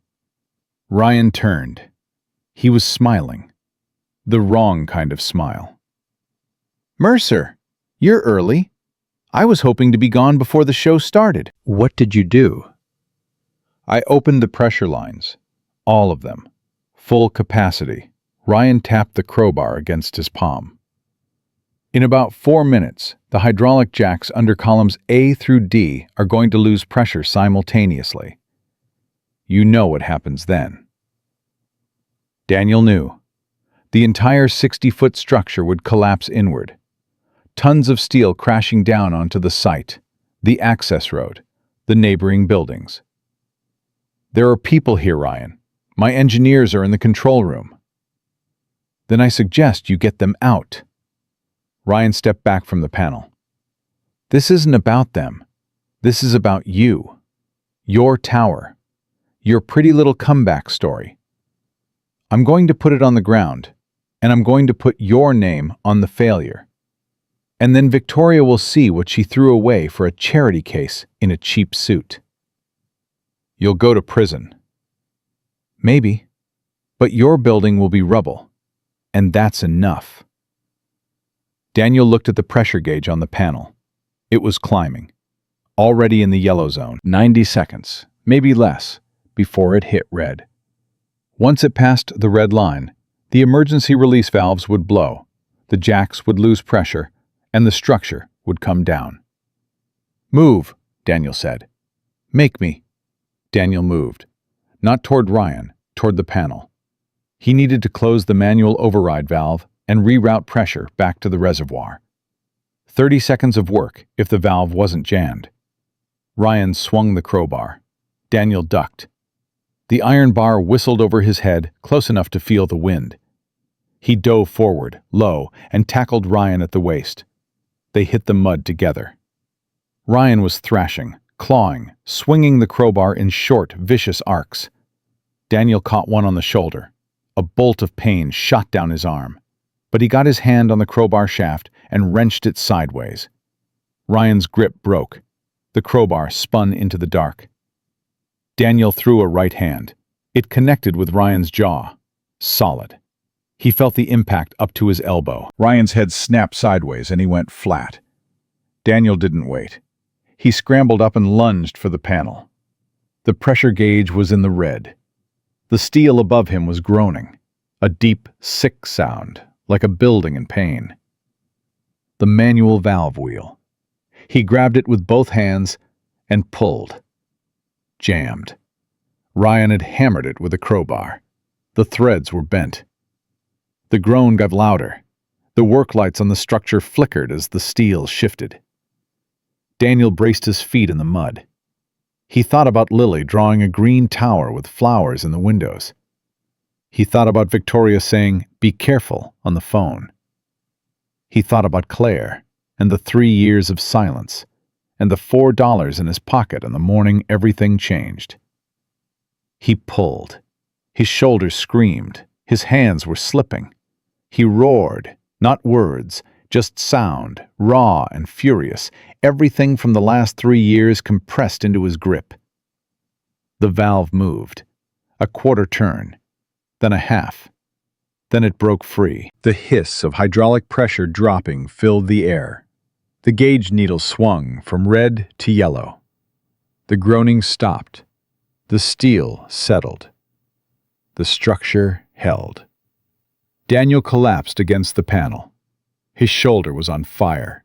His hands were bleeding from the valve threads. He was gasping. Sirens cut the night. Blue and red lights flooded the construction yard. Someone from the engineering team had hit the emergency call when they heard the noise. Ryan Hale was on the ground 10 feet away. Conscious. Groaning. Spitting mud and blood. He tried to get up, made it to his hands and knees. "It's over, Ryan," Daniel said. He didn't have the energy to shout. "It's done." Ryan looked at him. The wildness was gone. What was left was smaller, emptier. A man who had bet everything on destruction and lost. "She chose you," Ryan said. His voice was broken. Not angry anymore, just hollow. "She looked at you, at a broken nobody. And she chose you. Over me, over 5 years, over everything I built for her." "You didn't build anything, Ryan. You tore things down. That's all you ever did." Police cars poured through the gate. Officers shouted commands. 2 of them grabbed Ryan and pulled him to his feet.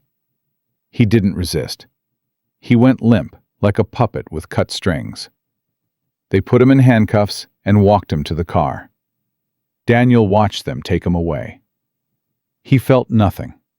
Not satisfaction, not revenge. Just exhaustion and the dull throb of his shoulder, and the knowledge that the tower was still standing. Then he heard footsteps, fast, running. Victoria came around the corner of the control room building. She'd driven herself. He could see her car parked sideways across the access road, door still open, engine still running. She was in jeans and one of his old sweatshirts. No makeup, hair in a ponytail. She looked like she'd jumped out of bed and driven 90 miles an hour. She saw him, leaning against the panel, shirt torn, hands bloody, mud everywhere.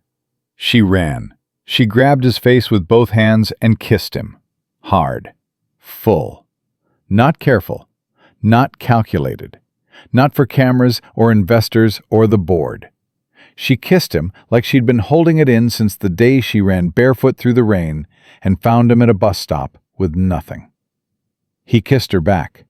His bloody hands left marks on her sweatshirt, and she didn't pull away. She pressed closer. "You built it," she whispered against his lips. "And you saved it." "We built it."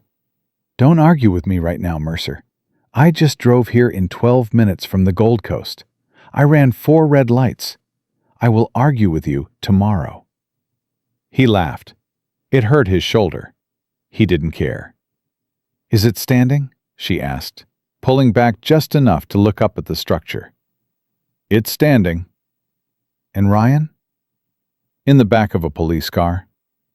Victoria exhaled, long, shuddering. She leaned her forehead against his chest. "It's over." "Yeah." "The board votes tomorrow." "I know. We're going to win." "I know." She looked up at him. Her eyes were wet. Her jaw was set, fierce and soft at the same time, the combination that made her unlike anyone he'd ever known. "I love you," she said. "I know the timing is terrible. I know you're bleeding. I know this is a construction site and there are police everywhere and I'm wearing your college sweatshirt. But I love you. I've been falling since the day I picked up that drawing off Ryan's floor, and I'm done pretending I'm not." Daniel looked at her. The woman who ran 40 flights of stairs, who wrote a $100,000 check without hesitation, who slept in a hospital chair in an evening gown, who let a 6-year-old braid her hair with plastic clips. "I love you too," he said. "And the timing is perfect." She laughed, wiped her eyes, punched his good shoulder.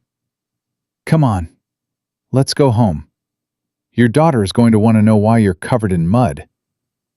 "Tell her I was fighting a dragon." "Tell her yourself, Mercer. I'm not your press secretary." They walked to her car, side by side, his arm around her shoulder, her arm around his waist. Behind them, the steel skeleton of a living tower stood against the night sky, battered, tested, and still standing. Just like the man who built it. The board voted at 9 a.m. on Saturday morning. Daniel wasn't there. Victoria told him to stay home with Lily. "You've done enough," she said, standing in the penthouse kitchen at 6 a.m., drinking black coffee, wearing a navy suit that meant war. "I'll handle the suits. You handle pancakes." "I should be there." "You should be here, with your daughter. That's the whole point of everything we've done." She was right. He knew she was right. But watching her walk out the door alone felt wrong. Like sending a soldier to the front while he stayed behind the line. "Victoria." She turned at the elevator. "Destroy them." She smiled. The shark smile. The one that meant someone was about to have a very bad morning. "That's the plan." She was gone. Daniel stood in the kitchen for a moment, listening to the elevator descend. Then he heard bare feet slapping the hardwood floor behind him. "Daddy, is Tori gone?" "She went to work, Ladybug. Important meeting." Lily climbed onto a kitchen stool. Professor Buttons was under one arm. Mr. Hops was under the other. "Is she going to win?" "Yeah, baby. She's going to win." "Good." Lily picked up a crayon from the counter. She left them everywhere now, a trail of color through the penthouse like breadcrumbs. "Because I made her a picture, and I want to give it to her when she gets home." Daniel looked at the drawing. It was the three of them, a tall figure with dark hair, a taller figure with brown hair, and a small figure in the middle, holding both their hands. Above them, in wobbly letters, "My family." Family, with one eye missing, but everything else exactly right. Daniel picked up the drawing, stared at it, his vision blurred. "That's a good picture, Ladybug." "The building behind them is the one you're making. See the flowers?" "I see them." "Tori said flowers make buildings happy. Is that true?" "Yeah," Daniel said, his voice thick. "That's true." He put the drawing on the refrigerator, held it there with a magnet shaped like the Eiffel Tower, one of Victoria's, from a trip she'd taken before any of this started. Then he made pancakes. Blueberry, Lily's favorite. She ate 3 and didn't cough once. At 11:14 a.m., his phone rang. "It's done," Victoria said. She sounded like she'd been running, or crying, or both. "And?" "Unanimous, 12-0. Sterling changed his vote after the prototype held. He said, and I'm quoting, 'Any tower that survives a lunatic with a crowbar has my confidence.' The full Seattle build is approved. 2.1 billion. Ground breaks in 90 days. Daniel sat down. His legs gave out. He landed on the kitchen floor with his back against the cabinet and his daughter looking at him with wide eyes. "Daddy, why are you on the floor?" "Because we won, Ladybug." "Won what?" "Everything." Victoria came home at noon. She walked through the elevator doors, and Lily ran at her full speed. Victoria caught her mid-stride and lifted her up. Lily wrapped her arms around Victoria's neck and squeezed. "We won!" Lily announced. "We won," Victoria confirmed. She looked at Daniel over Lily's shoulder. Her eyes were red. She'd been crying. The good kind. The kind you earn. "I have a present," Lily said. She wiggled down and ran to the refrigerator, pulled the drawing off, and brought it back. "It's us!" Victoria took the drawing. She looked at it for a long time. The 3 stick figures. The green tower with flowers. My family. "That's the most beautiful thing anyone has ever given me," Victoria said. Her voice cracked on the word beautiful. "You can put it in your office," Lily said, "so the grumpy men in ties can see it." Victoria laughed, a real, full laugh, the kind Daniel had heard maybe 4 times in the weeks he'd known her. She crouched down so she was eye level with Lily. "Can I ask you something, Lily?" "Okay." "Would it be okay with you if I kept this forever?" Lily thought about it. Seriously. The way 6-year-olds think about serious things, with total gravity and absolute honesty. "Only if you promise to put it where you can see it every day." "I promise." "Then okay." Lily patted Victoria's cheek, the same gesture Mrs. Higgins always used on Daniel. "You're part of the family now, Tori. That means you have to come to pancake time." Victoria looked up at Daniel.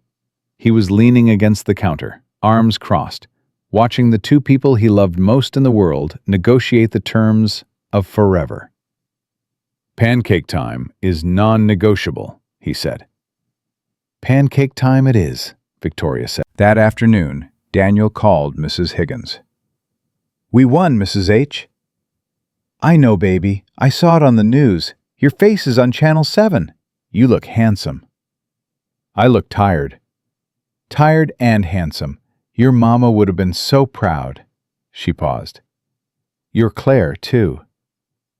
Daniel closed his eyes. "Yeah." "Now listen to me, Daniel Mercer. That woman of yours, the one with the heels and the fast car, she's good people. Don't you dare mess it up." "I won't." "And bring Lily to see me on Sunday. I made her cornbread." "Yes, ma'am." He hung up, stood on the balcony. The city stretched below him, the same city that had chewed him up and spit him out, and left him standing at a bus stop in the rain with $4 and a broken portfolio. It looked different from up here. Not kinder, not gentler, just conquerable. "You're brooding," Victoria said behind him. "I'm reflecting." "Same thing, different suit."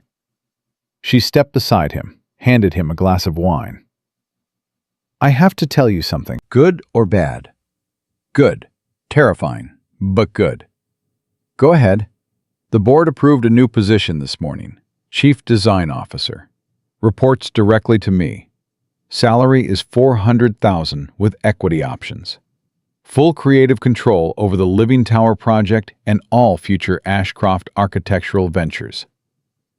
Daniel looked at her. "You're offering me a promotion."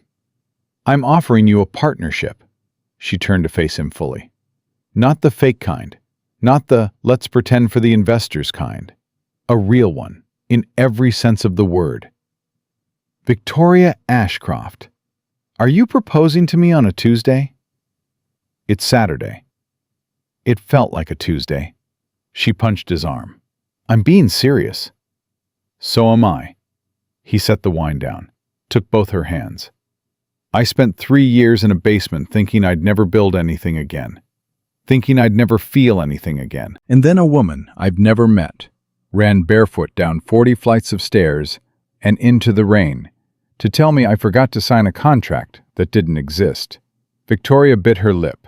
Her eyes were filling. "You didn't save my career," Daniel said.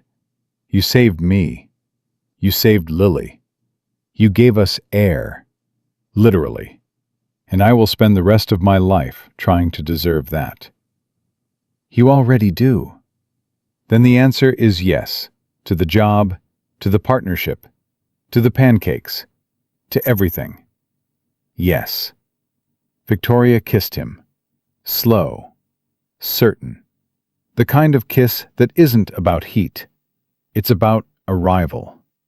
About finally getting somewhere you didn't think existed anymore. Gross, said a small voice from behind them. They pulled apart. Lily was standing in the doorway, Professor Buttons under one arm, a crayon behind her ear. Were you kissing? No, Daniel said. Yes, Victoria said at the same time. Lily squinted at them. Is Tori your girlfriend now? Daniel looked at Victoria. Victoria looked at Daniel. What would you think about that? Daniel asked carefully. Lily considered it. Does she make you happy? Very happy. Does she make good pancakes? Terrible pancakes, Victoria admitted. That's okay. Lily walked over and took Victoria's hand, then Daniel's. She stood between them, holding both. I can teach you. Daddy taught me, and I taught Mr. Hops. And now I'll teach you. That's how families work. Victoria's composure.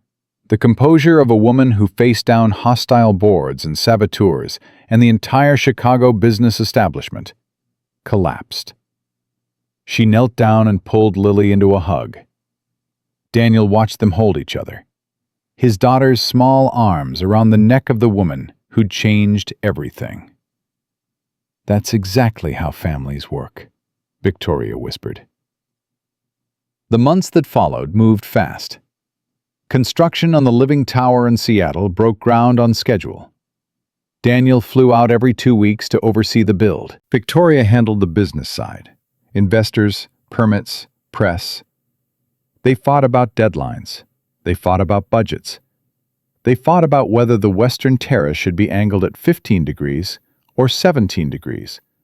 And the argument lasted 3 days until Lily drew a picture of the terrace at what she called the pretty angle, and they both agreed it was perfect. They fought and they built. That was the rhythm. That was the marriage before the marriage. Because it was a marriage, in everything but paper. Daniel moved his things out of the guest room and into Victoria's room on a Tuesday night in October. No discussion, no ceremony. He just carried his clothes down the hallway, and she cleared half the closet without a word. Lily came in the next morning and found them both asleep and said, "Finally." The wedding happened 3 months later. Small, private, on the rooftop of Ashcroft Tower on a cold December evening. Mrs. Higgins was there, wearing a new dress Victoria had bought her. Clara was there. Dr. Evans was there. The officiant was a retired judge who owed Victoria a favor. Lily was the flower girl.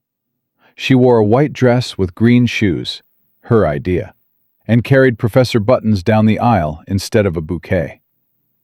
Daniel wore a navy suit, not the tuxedo, not anything flashy, just a well-fitted navy suit, the same color as the one Victoria had given him the first day, when he changed in the executive washroom and walked out as someone new. Victoria wore white, simple, no silver gown, no liquid mercury, just white. She said she wanted to feel like herself, not a performance. When the judge asked Daniel for his vows, he didn't pull out a piece of paper. I had $4 the day I met you, he said. I had a broken portfolio and an empty inhaler and a daughter who couldn't breathe. You ran barefoot through the rain to find me. You wrote a check for a man you'd never spoken to. You slept in a hospital chair in an evening gown for a little girl who wasn't yours. He paused. His voice held steady. I don't have a speech, Victoria. I just have a fact. You are the bravest person I've ever known, and I'm going to spend the rest of my life trying to build something worthy of you. Victoria didn't cry. She almost did. Her chin trembled and her eyes glassed over. but she pulled it back. She was still the shark, even at her own wedding. "I was 25 when I first saw you," she said. "You were giving a lecture in Boston about buildings as living things. I sat in the back row, and I forgot how to breathe. 7 years later, I found a drawing under a chair in my VP's office, and I forgot again." She took his hands. "You are the only person in the world who has ever made me stop thinking about business and start thinking about what matters. Lily matters. You matter. This, us, matters. I don't need a tower, Daniel. I just need this." Lily tugged on Victoria's dress. "Are you done? I'm cold." Everyone laughed. The judge pronounced them married. Daniel kissed Victoria on the rooftop of the building he'd walked into as a beggar and was leaving as a partner. The Chicago skyline sparkled behind them. Mrs. Higgins cried so hard, Clara had to hold her up. That night, after the small reception, after Mrs. Higgins went home with a plate of food and a new space heater Victoria had finally bought her, after Lily fell asleep between them on the couch, still wearing her green shoes, Daniel carried his daughter to bed. He tucked her in. She stirred. "Daddy?" "Yeah, Ladybug?" "Is today the good news you promised?" He froze. She remembered. The morning of the interview, a lifetime ago, when he'd kissed her forehead and said, "Be right back. Good news this time, I promise." "Yeah, baby." His voice was a wreck. "This is the good news." "Took you long enough." She rolled over and hugged Mr. Hobson was asleep in 5 seconds. Daniel stood in the doorway for a long time. 1 year after the wedding, the Ashcroft Living Tower opened in Seattle. It was everything Daniel had drawn on paper in a billionaire's office at midnight. And more. A twisting organic spire of glass and white steel rising 40 stories, wrapped in cascading terraces of living greenery. Water flowed down the facade, collected and recycled, powering microturbines embedded in the structure. The air filtration system, the one modeled on a leaf, the one he'd first sketched for Lily, cleaned the surrounding 10 blocks. Air quality sensors across the neighborhood showed a 37% improvement within the first month. It was the most photographed building in America. It was on the cover of Time magazine. The headline read, "The Building That Breathes." On opening day, Daniel stood on the observation deck. The city of Seattle spread below him. Rain was falling. Soft, steady, Pacific Northwest rain. Nothing like Chicago's angry downpours. This rain felt like permission. Lily was running through the indoor garden on the observation level. No cough, no inhaler. She was 7 now, and she'd grown 3 inches since they'd left the basement apartment. She was fast, faster than kids her age. Dr. Evans said her lungs were functioning at 94% capacity. A miracle, he called it. Daniel called it clean air and the right medicine, and a woman who refused to let a little girl suffocate. Lily stopped running and pressed her face against the glass wall, looking down at the city. "Daddy, you can see the whole world." "Not the whole world, Ladybug." "The important parts." Daniel smiled. "Yeah, the important parts." He felt a hand slip into his. He didn't look. He already knew. Victoria stood beside him. She was in a dark suit. She had a press conference in an hour, then a meeting with the governor, then a dinner with potential investors for the next living tower, the one they were planning for Tokyo. She was CEO. She was a force. She was the shark. But right now, she was just his wife, standing beside him, watching their daughter press her face against the glass. "We did it," Victoria said quietly. Daniel looked at the building. His building. Their building. A structure that had started as a grief drawing on a milk crate at 3 a.m. A desperate sketch by a man who had nothing left but the need to create something that could save his daughter's breath. Now it was real.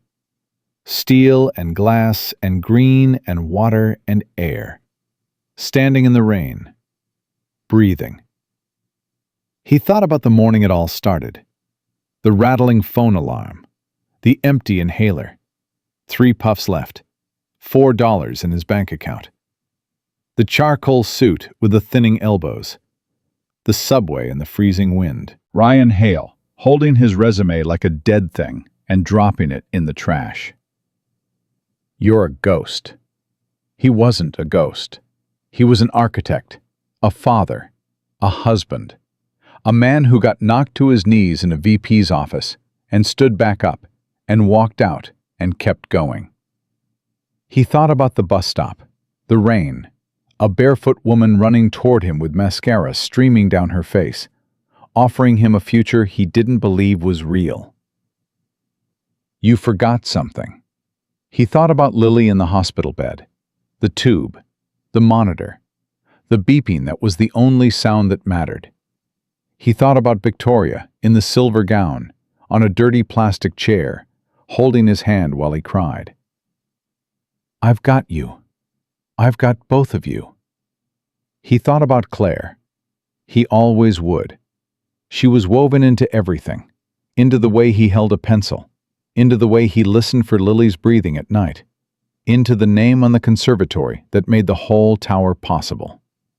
She was the root system beneath everything he'd built. She would always be there, not as a wound anymore, as foundation. Daniel? Victoria was looking at him. You okay? He lifted her hand to his lips, kissed her knuckles, the way he did every morning and every night, and every time he needed to remind himself that this was real. I'm okay. Speech in 45 minutes. You ready? Do I have to? You designed the most important building in the world, Daniel. Yes, you have to. Can Lily introduce me? Absolutely not. She'll roast you in front of the governor. She gets that from you. She gets that from being 6, 7, and smarter than both of us. Lily ran back to them. She grabbed Daniel's left hand and Victoria's right. She stood between them, the way she always did now. The center point, the reason, the small, fierce heart of everything. Can we get ice cream after your speech, Daddy? It's 10 in the morning. So? Victoria looked at Daniel. Daniel looked at Victoria. Ice cream it is, Victoria said. The 3 of them stood on the observation deck. The rain fell gently against the glass. The tower hummed beneath their feet, processing air, collecting water, generating power. Alive, breathing, doing exactly what Daniel had drawn it to do on the worst nights of his life. Below them, the city moved. People went to work. Kids went to school. Families breathed air that was 37% cleaner because a man with $4 in his pocket had refused to stop drawing. Daniel Mercer looked at his daughter, looked at his wife, looked at the city he'd been told he had no right to build for. He didn't build it for the investors. He didn't build it for the board. He didn't build it for the magazines or the headlines or the stock price. He built it for a 6-year-old girl who couldn't breathe, and now she was running. If this story touched your heart, hit that like button. It helps this channel more than you know. Drop a comment and tell me, do you think Victoria made the right call running after him that day? Type blueprint if you made it to the end so I can find you and heart your comment. Subscribe and turn on the notification bell.